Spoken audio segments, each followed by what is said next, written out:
Well, good morning, everybody. Well, you've joined me this morning. Well, you've got us here all right, and we are, I don't know, in Exeter somewhere.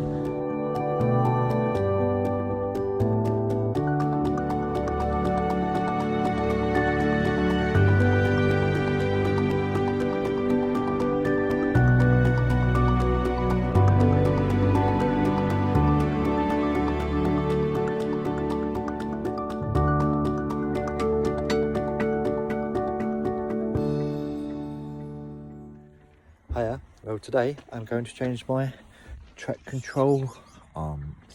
Is that the right word? Track rod ends. These things anyway. Track rod ends. So, yeah, these track rod ends. So, let's start. Jack it up and remove the wheel. This is my track arm. We bust under here. Could do a clean up. Today I'm going to be changing this for a new one. Obviously I've took the wheel off and I'm starting here, undoing this top nut here. So I'm just undoing this nut and I will get this nut off, and then we use a tool called a ball joint splitter. This is a ball joint splitter. Basically you just get this and you whack it in between there with a hammer, and then should pull that ball joint down. This is about £6 this from Screwfix, I think it was. So anyway, so that's how you do it, so let's get on.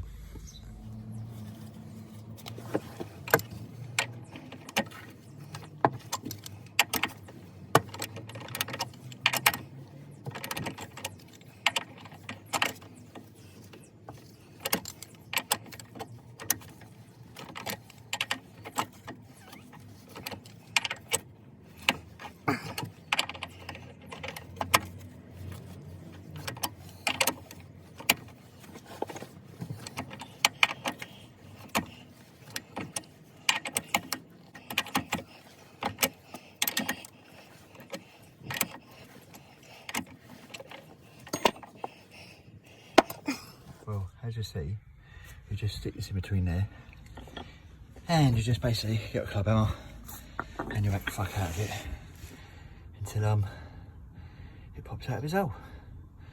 So let me just whack the fuck out of this and I'll get back to you. Now we get the ball joint tool and line up in there, up the side, and we slack it. So the ball joint comes loose. Okay.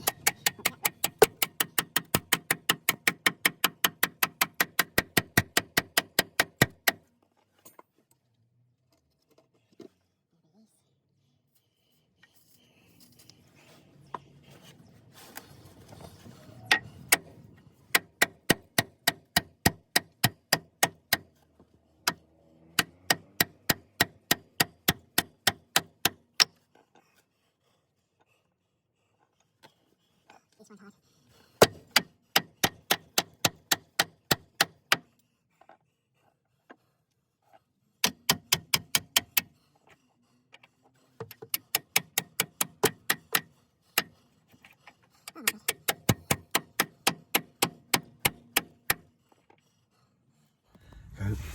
Once I've broken the taper, this is now loose.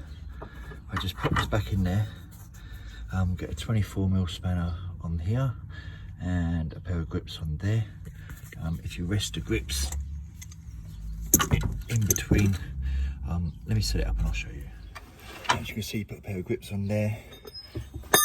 You get a spanner on this back one, and I've used a bit of lubrication yet, so mine's quite easy, and then that should just come loose, just like that. Once that's done, you pop this out and you just hold that and you just turn this off.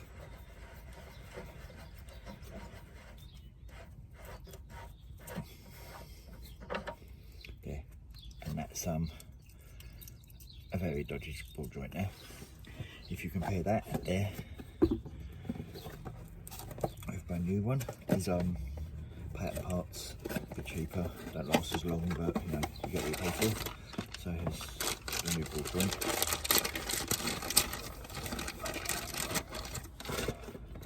Comes with a new nut, luckily enough, because I mullered this one a bit, because I was a bit impatient waiting for, well, I tried to do it without this, and it didn't really work, so I mullered that one a bit. Anyway, now I can't really move that one at all, but this one it's just, as you see. But this one is like, oh God, that's actually quite hard to move. It's quite stiff, that. So, good blow job. Right, now you get this. When you're undone this nut, don't try not to move it too much, because you have to have your tracker redone it anyway. But the nut's just like a nut lock, holds it all in place. So then you just screw this back on.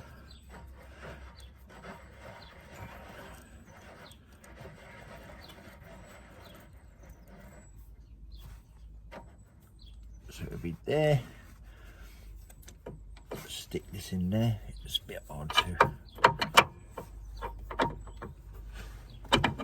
on. Nut on the top.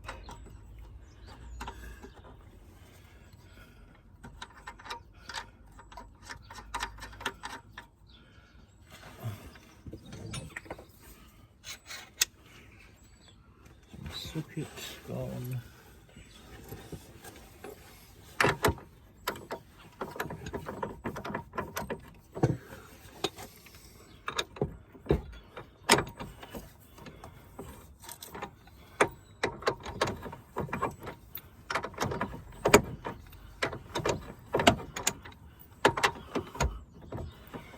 Then we do this big nut back up.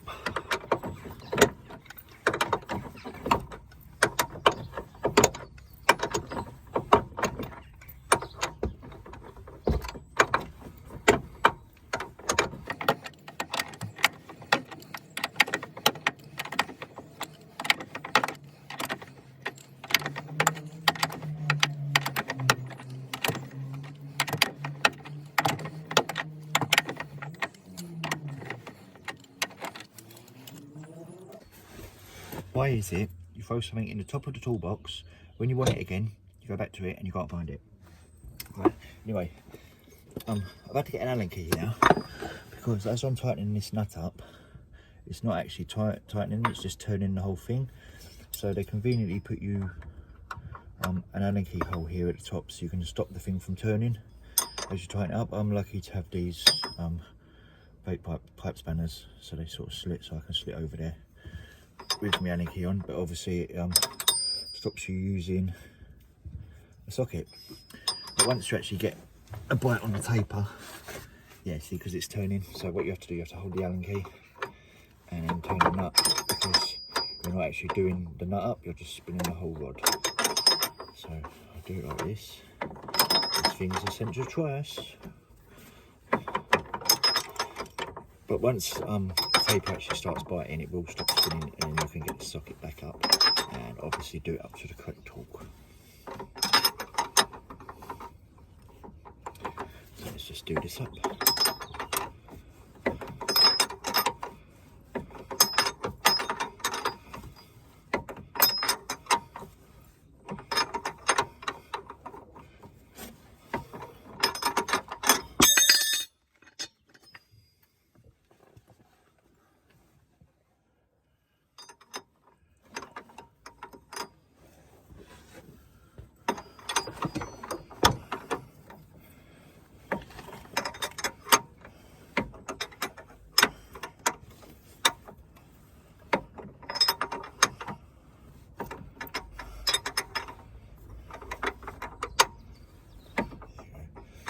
Biting now because it's not really turning this Allen key anymore, so that means it's biting.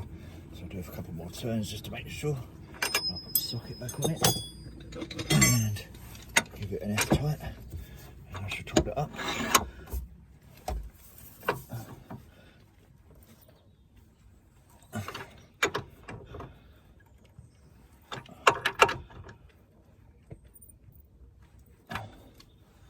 Look in your manual and that to find out what the torque settings are. Right, and then this bolt that we loosened originally, we now have to do it back up. So again, I'm lucky because I have these locking ring spanners. If I use the right size end. Again, it's 24mm, so we just literally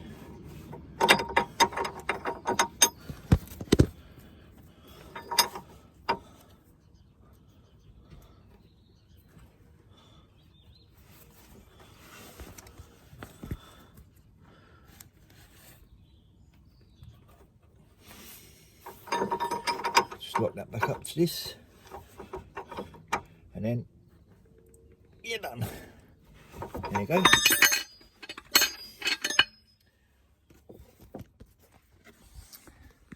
One ball joint. All that needs to be done now is change these brakes. Different video. Is to take it in and actually get it properly tracked up.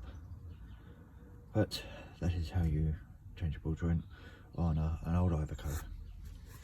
Well, as you can see from the old ones, the play in that is quite, you know, look, this is like one finger. So obviously, as you know, you can't move them that easy. And this is the other one. And this one's even looser. So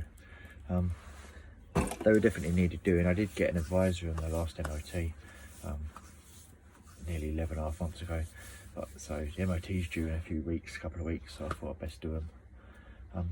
But I hardly done any mileage this year anyway, so do you know what I mean? It hasn't really been too bad. So anyway, they're done now. They have been sitting in the back of my van all summer, but you know, I've been enjoying the sun. So I'd wait till the winter and do them here. But anyway, that's my track arms, track rod ends, that's the right word, that's my track rod ends replaced. Next job is to do my rear shock absorbers and my brakes. So if you want to see more of me making a bodge of my van, thumbs up, like, subscribe, see you soon.